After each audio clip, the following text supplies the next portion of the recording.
Kadang bila dah kenal online, kita dah rasa selesa sangat dengan dia, betul tak? Tapi, kenalah berhati-hati sebab tetap ada batas. Ta'aruf ni bukan ruang untuk bercinta sebelum bernikah. Ia adalah satu ruang untuk kita kenal seseorang dengan penuh adab. Jadi janganlah sampai setiap jam nak call, setiap masa nak WhatsApp, setiap masa nak chatting, video call malam-malam. Sebab dari situ syaitan akan mula mencucuk dengan lebih mendalam lagi jarum dosa yang dia nak anak Adam buat. Dalam ta'aruf tu cukup dah tanya perkara-perkara penting tentang nilai hidup, tentang latar belakang, perancangan dan juga matlamat kehidupan dia. Kalau betul-betul serius, kenalah libatkan wali ataupun libatkan pihak ketiga supaya ta'aruf tu kekal suci, kekal bersih sampai ke akad nikah tu nanti. Mudah kata kita nak ta'aruf ni satu proses yang bermaruah, suci,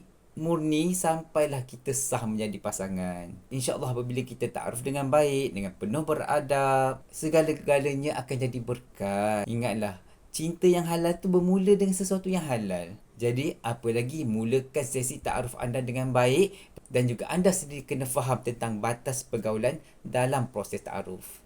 Anda masih belum ada calon ta'aruf? Jom ke Tirjana Omai sekarang juga.